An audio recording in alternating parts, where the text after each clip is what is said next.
GM and GN, everybody. Uh, we're excited to welcome you to another Infinite Space Bazaar workshop. Today I'm joined by Leo from Owl Protocol. We're going to be learning about Owl Protocol today from Leo. Leo, if you want to introduce yourself, feel free. Hello, everyone. My name's Leo. I'm the founder and CEO of Owl Protocol. Today, we're going to be mastering building applications on rollups via the Owl Protocol API. And we want to encourage devs to be able to build various interactions that kind of merge the boundaries between Web 2 and Web 3. So we'll be using our platform to launch smart contracts, no code, and then our Zapier plugin to connect various different plugins that can enable real-world use case. And the goal is for this to be a starting ground for you to think about various ideas where you could connect things like ticketing, gaming, real-world assets, etc. Nice. So as a brief introduction, yeah, go ahead. I was going to say it's the first time I've heard of Zapier being used with a rollup, so I'm really excited to learn. I'm going to go ahead and pass you the floor. Yes. Thank you. Perfect. All right, so as a brief introduction, I'll go over a few slides, but then we'll also jump into a live demo through my screen share. So in terms of the agenda, we'll go through Owl Protocol, then brief walkthrough, and then show you how to integrate automations via Zapier. So Owl Protocol, our goal is to enable Web3 use cases that scale. We have an API-first approach, which means that everything that you'll see in this no-code demo through Zapier or through our dashboard is also triggerable via simple REST APIs. Our solutions enable various integrations thanks to Zapier, but also other solutions that you can go through our docs. Our dashboard makes it very easy to have a big overview of a project and also add various team members to your team so that if you have a collaborative project, it enables interactions between team members. And then the magic behind Owl Protocol is these powered by ERC-4337. So we use account abstraction and MPC wallets to make this experience seamless both for the developer and the user. So one thing you'll notice is there will be very little interactions with any type of MetaMask or crypto. Now, it doesn't mean that you can't use those. It just means that to get set up, we handle a lot of this abstraction for you. And like I said, we want to connect Web2 integrations. So a key part of that is oracles.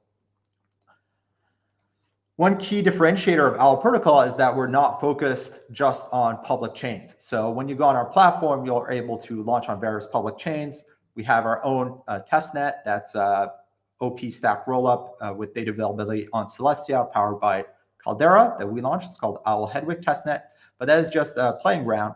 And you can also use various testnets. You can use the Gelato testnets. You can use any big public testnet. But the other solution you can use is self-serve, which means you can launch your own rollup, whether it's through a rollup as a provider or through various toolkits like Rollkit, and then have Owl Protocol's infrastructure work on your rollup automatically. You don't have to call us. You don't have to contact us. Everything works out of the box. And you'll have access to the same features that you have access to on public chains, meaning APIs, dashboards, smart wallets, and Zapier. So some quick examples, use cases, like I mentioned earlier, you could do loyalty programs with ticketing, Fidget items, pulling Oracle data about real estate, gaming. Really, the possibilities are endless. Our goal is to really push Web3 adoption. And for that, we need to build products that are familiar to users so that they're easily onboarded, but they also have the power of Web3, which is non-custody, having decentralization, and also the interoperability across apps. So if we're integrating your rollup, here we have a quick screenshots, but we'll also do a demo on our dashboard. You can just log into our platform, create a team and a project, and then add a custom network. So this is the one key differentiator of our platform. The single crypto transactions you'll have to do is when you're launching a custom network, you'll have to fund our ERC-4337 relayer. And most providers, for example, like Caldera, will give you a faucet where you can just get some free testnet ETH when you're doing testnet, of course. Otherwise, you can bridge a little and deposit there. And then if your app rollup scales, you can, of course, always contact us, and we can find a solution to sponsor more and more transactions. But this is the idea to get you started in developing as soon as possible. Like I said, you can also leverage our no-code dashboard to create projects and create collections and then start building quickly. So I think now is a good time to take a pause between from the slides and show you guys how this works live. If there are any questions, I don't know if I can take questions during the workshop or at the end, Josh. Yeah, you can take them whenever. I would say that if you're on YouTube, please drop them in the chat. We can put them up on the screen. Cool. So in the meantime, I'll share my screen. Okay. I will share my entire screen. Boom. All right. All right. So I hope you guys can see my screen. We're a little wide. It's kind of hard to see. All right. Well, is this good? Stable? Yeah, it's in a wide screen, like a wide screen, so it's going to be hard to see on the stream. Oh, got it. Okay, got it. I can make it like this. Yeah, and then share the window, maybe. I think that would be. Oh, got it. Okay, got it. All right, so let me stop sharing.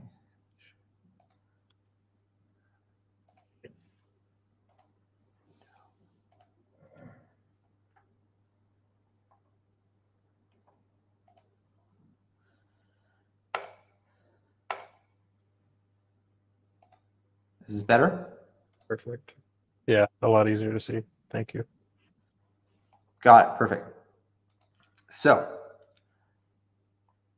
right now I'm in the OWL protocol dashboard.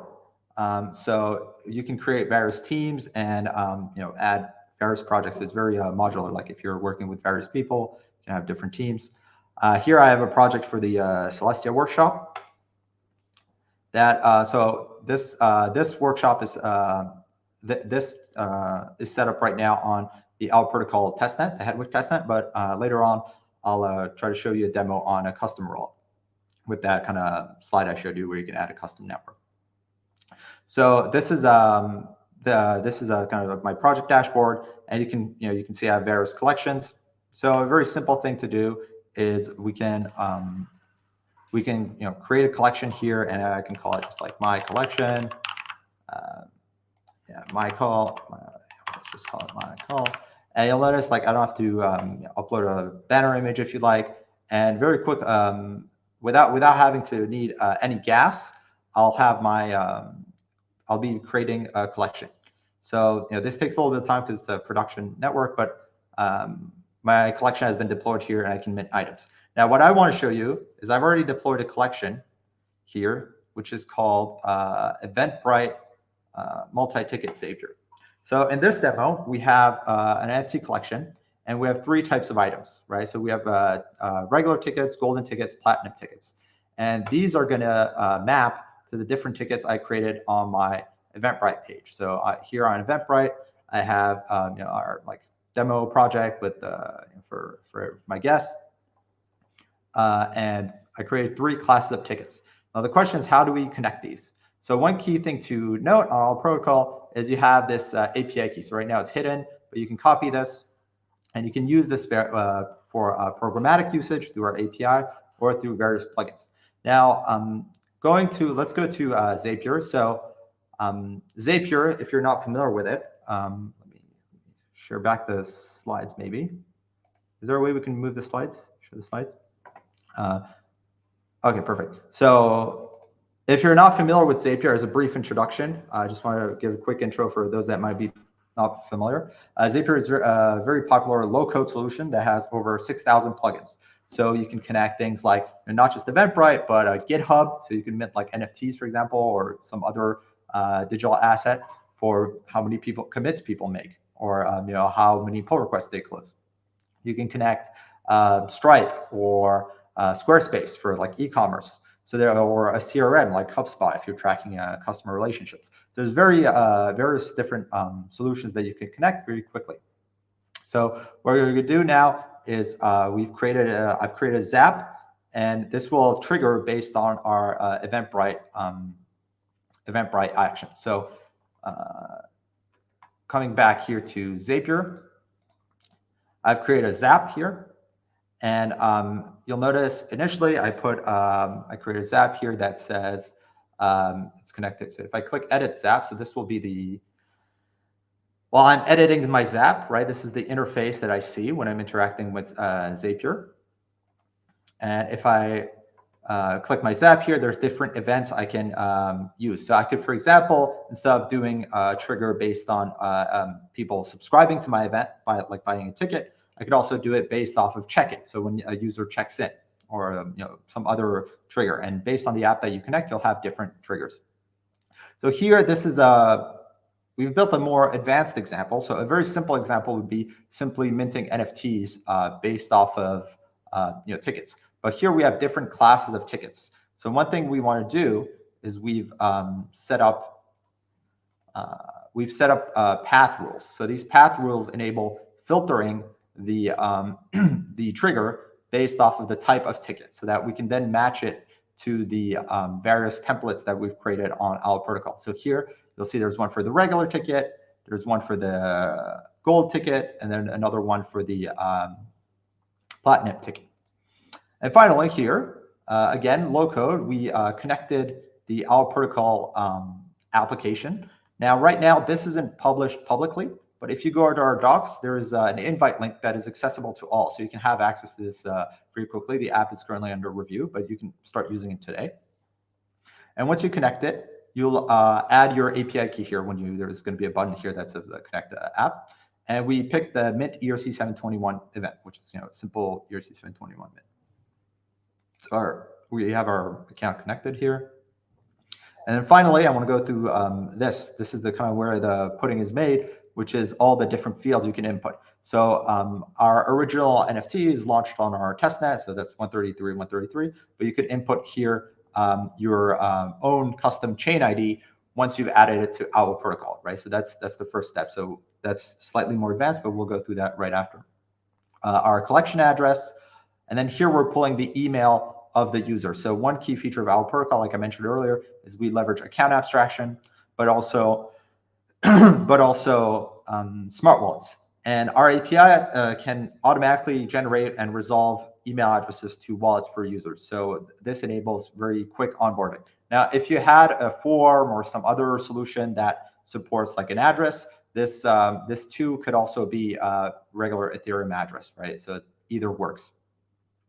Here we have a token template ID. So what that is essentially a set of base metadata that we're going to pre-fill. So essentially, if I go here into my collection, you'll notice I created like multiple 3 types of items: regular ticket, gold ticket, and platinum ticket. And I uploaded the image, and I didn't add any attributes. But what we're going to do is in the Zap itself, we're going to add an attribute, because the template is just a fixed set of metadata, right? So any gold ticket will always have the image. So we don't need the image field here, because Eventbrite doesn't give us an image. So we just upload it on our protocol and just use the template ID. But if we wanted to, we could also have an input form or something like that that generates like an image URL, and the image could also be dynamically generated. That's also a possibility. And we've decided to add custom attributes. So by default, we propose these kind of simple attributes, but you can also add custom attributes. So here we're adding when the ticket is created. So this is kind of the general setup of our Zap, and you can see how it's kind of very kind of low code. You can stack multiple of these. You can add various different. You could add something else in Eventbrite. And finally, let's actually buy a ticket, right? So let's reserve a spot here. Let's buy let's go platinum, and then reserve a spot.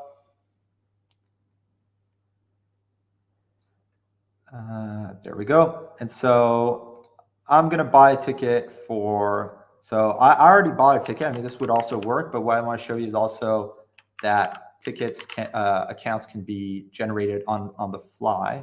I'm logged in. All right, I'll just use my email. Oh, I can use a custom email here. Okay, perfect. So I'm going to use my colleague Oscar's email.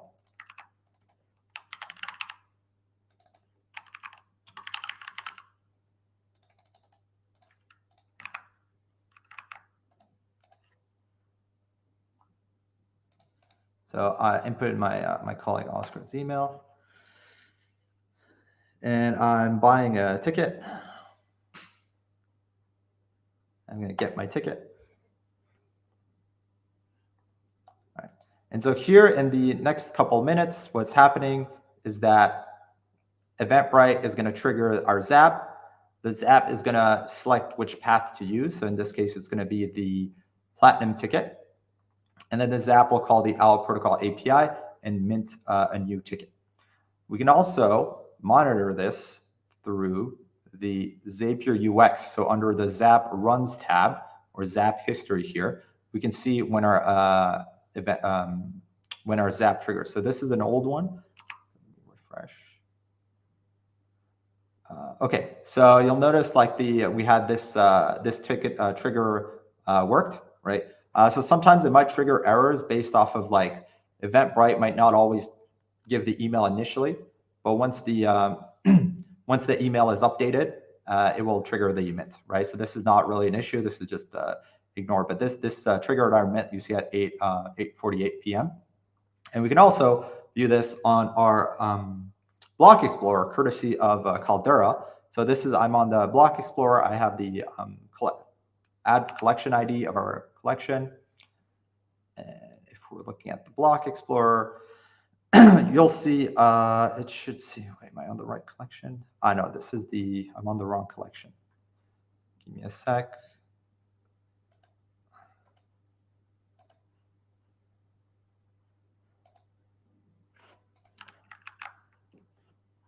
There we go. So this is an old example that I have single ticket.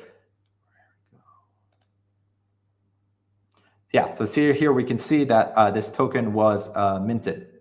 And so this Block Explorer is courtesy of is powered by Caldera's Block Scout. And so we can see that our token was minted. And finally, OWL protocol also indexes the token on the dashboard. So if we refresh here,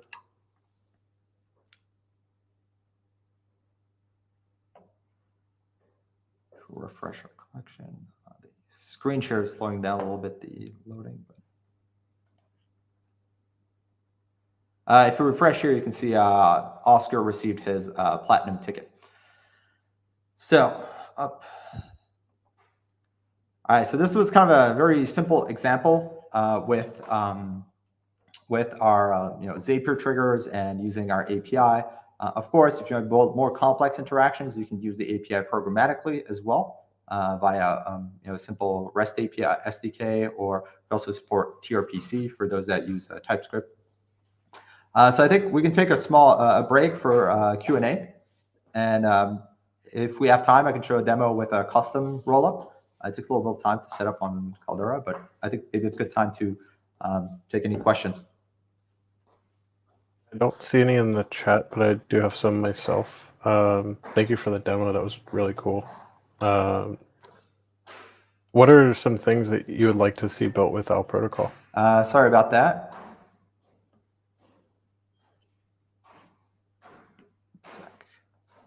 Oh, you're good.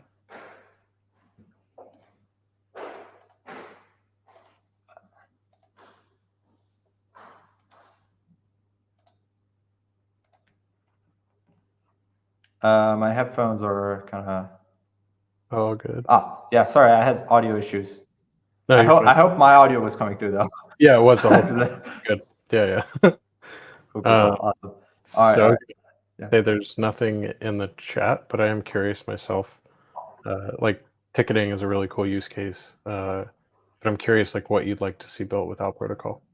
It seems like you could. Yeah, great question. Good. What was your question? Yeah, it seems like you could do just anything, right? Yeah. So ticketing was a kind of simple example that is kind of people are familiar with. But what we want to enable is think about experiences that are more recurring, right? Because I think a big issue we have in Web3 today is that users will log into some Web3 platform, mint some NFT or mint some token, and then they won't really come back, right? They won't necessarily, it's like very, especially when we look at comparatively to Web2 platforms, right? People are checking into Instagram every day. So what we'd like to see is people come up with various use cases that encourage kind of loyalty, people signing back in every day, every month, or gamification, right? Those are, whether it's in a game or in some type of product. And this can be, you can launch something very quick through Zapier, but then you can also build more complexity in the future with the API. And so We also want to push users to devs to build very smooth experiences. So this is why you'll have noticed most of the UX is kind of gasless. The only requirement for like crypto is like when you're setting up a custom rollup. Yeah. I guess anything else? Yeah, I guess Should I'm we curious yeah. to hear from you. Like you mentioned, like Instagram as an example of something that has user retention and people like log in every day. I'm curious what the most Web 2 combination you could think of using OWL protocol that could be built, but that still has like a crypto use case. Yeah, yeah. The most comment that will return retention. I mean, right now, one thing we're looking at is simple loyalty programs, because we also want to keep the barrier low, right? Like if I were to say like, hey, build a new social network, there are people that are building like dedicated full-on protocols for that. What we're seeing ourselves as a platform is a dev tool and also eventually kind of explorer / app marketplace. So I like to say we're building kind of like the Xcode right now until you get the App Store for Web3, right? And so loyalty seems simple enough for Web2 devs to build, because in my view, a reason that why Web3 UX is is not the best is there's technological limitations, but it's also the amount of developers is it's not that big. And so we want to encourage kind of people that don't know much about Web3 to build kind of fantastic front end, and then they don't have to worry too much about the infra or the smart contracts. So loyalty is very interesting, especially because we've seen this like have a certain amount of success with like Starbucks. Like Starbucks has the Web3 loyalty program on Polygon, and that had significant user base. It's not like at the level of Instagram, but it's still a good proof of concept in my opinion. So loyalty is a big one. So build something like we did today, but where like you track check-ins, for example, and track the amount of check-ins, the total amount of check-ins. That could definitely be something you could build, right? So not just like I get an NFT for an event, but like if I check in multiple times, I unlock certain tiers and then certain rewards, and then maybe third parties can plug into that or something like that. Nice. Yeah, that's really cool. I don't have and then rollups are a big part of this as well. Yeah. Go ahead. No more questions. Cool. Yeah, you can go on that if you want. I'm curious. Yeah. I mean, I think rollups are a big part of it. This is why we've built this kind of native support. Is that in my view, right now we're in the kind of early burgeoning stages of rollup adoption, where we have, I would say, like if you track the history of blockchain, you had kind of Bitcoin, very slow, kind of mostly like single application for money. Then you had Ethereum, where you could program things, but it was like slower and expensive, especially once you got like a lot of people using it. Then we've got like L2s, like Polygon. L2s are cheap, but they're not as cheap as they used to, because now there's a lot of people using them as well. And rollups really provide, I think, that kind of infinite scalability. I know it's a meme at this point. And I think the trigger, like rollups are now, I would say, about a year old, if you think like the early rollups. But the difference with today is we have kind of data availability solutions like Celestia that make it even cheaper, but also infra provider, rollup as a service providers that make it very easy to launch these. So if I'm an enterprise, I want to dedicate chain for my project, I can launch a rollup quickly. There's no real difference between like rollup and app chain might be at this point, right? It's more like launch a rollup. You might be the first only app there first, but then like your partners might join you, right? And so that's kind of the key narrative in my view. And where OWL protocol situates itself is we don't deal with the rollup infra. Like we let other people that are specialized in that, but we let you just like add your RPC and just fund our relayer, and then you're good to go. And then if your rollup really scales, we can start deploying dedicated infra for that rollup. Essentially, like we have kind of a two-tier system. Like if you're a public chain, you get like more bandwidth than like if you're just kind of like in dev mode. But that's kind of the thesis. We want to enable every rollup to leverage this tooling, because usually you have like this specific framework that you really like, specific like infra provider that's doing like indexing, for example, but it doesn't work on your custom chain. And then like to get that set up, you have to like get some partnership with them and call them. It's like that's not a solution that's scaled, especially for like smaller projects, right? Like you want like some huge AA solution to work on like a big chain that has a lot of funding, that'll work. But like if I'm kind of more mid-tier, I don't have those contacts, it's not going to work. So our self-serve solution kind of works very quickly. I guess that might be a good. All right, I think that's good for now. Sorry. I was going to say, I think that might be a good segue into showing us how to add a custom chain or a custom rollup. Yeah, of course, yeah, definitely. Let's do that. So I wasn't sure if we had time, but let's do that. We can So go another half hour if you want. sorry. We can go another half hour if you want. We don't have to, but All we right. got. Okay. Awesome. Okay. Awesome. Let's try this. So let me share my window again. So this will be a good way to showcase everything from start to finish.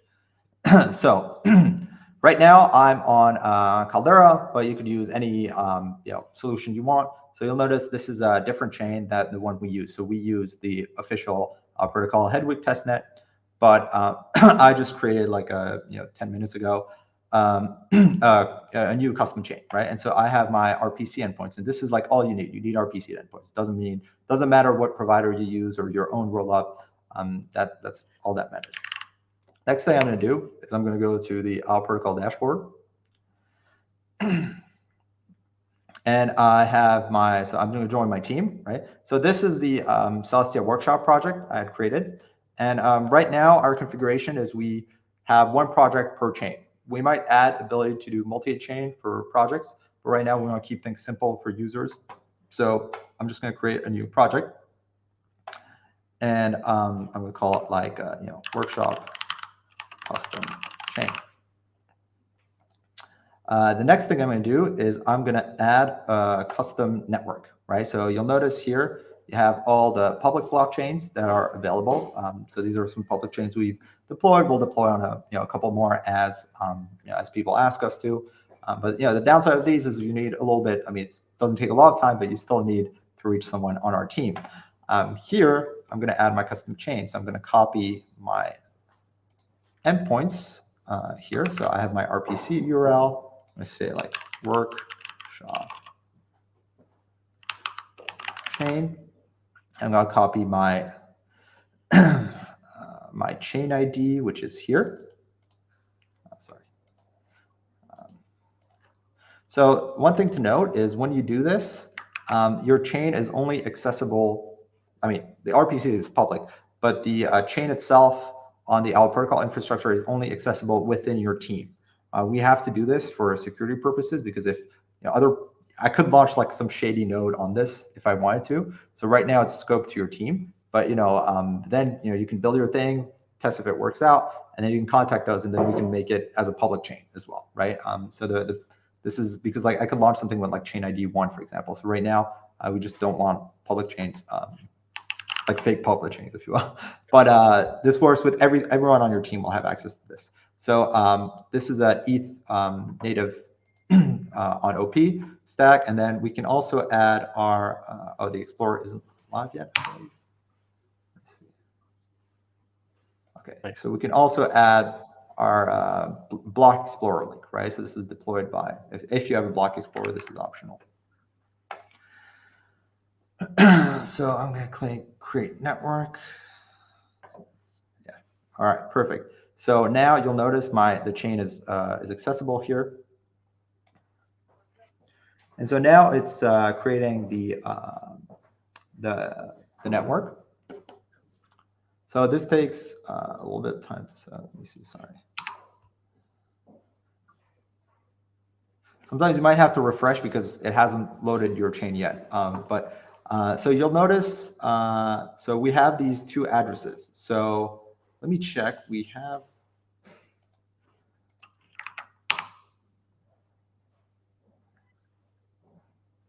So one thing to understand deeper how our protocol works is we have a gas tank address and a relay address. The only thing you have to worry about is the gas tank address. This is essentially just an address that stores whatever native token your chain is using. On public networks, we fund this. On testnets, this is free. On mainnets, you get some free. Once we launch on mainnets, you'll have some free credits, and then we'll charge you in fiat based on your expense. The gas tank is a gas tank essentially, and then the relay is what submits the transactions, the ERC-4337 transactions. But really, the only thing you have to worry about is the gas tank. Okay. Yeah. So we're getting an error here, but the reason is we recently reduced the threshold, the minimum amount that you have to fund. So it is funded. I checked on the blockchain. So please, ignore this error for now. We'll update this. But so this you'll notice the gas tank is funded right now. And I had my colleague just fund it in the background just to speed things up a little bit. But essentially, you can take funds here from the faucet that Caldera gives you, and then deposit those onto that address. And so now I can create a collection. My collection. Boom. And then this should deploy as we watch. All right, and so you'll notice there's a transaction that was sent from the gas tank, right? And so this is kind of diving a bit more deep into how our protocol works under the hood. So this is kind of the first transaction that sets up your the our protocol stack, which will fund the relayer and deploy all core contracts required for our protocol. So it's not working. Give me a sec. Sorry. Try again. Let me try again. It seems there was a little bit of a bug. The collection type. So I think the issue is it's not funded. I see. I think let me. Yeah, I got spent. Okay, one sec.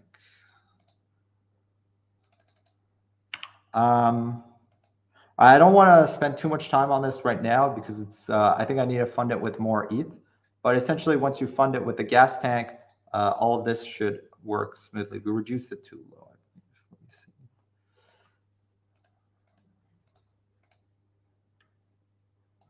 Okay. We have a tutorial online that shows how to do this. I believe right now you got to fund it with like 1 ETH. It's kind of the minimum. So if we can go on the faucet right now. Access the faucet. This is going to take a little time. So essentially, we have a tutorial online that you can follow. And the only step you have to do is fund the gas tank with 1 ETH. And that will enable you to deploy the NFTs and do all the same interactions we just did earlier on your custom chain. It does take a little bit more time. So that's why we did it on the public testnet. But everything is standardized, essentially. Cool. I think we can end things here. Unless if there's any more questions in public. There are not. I don't see any on Twitter either. Double check that. I have to ask though. I'm assuming you're a Harry Potter fan. Is Hedwig a reference? Yeah.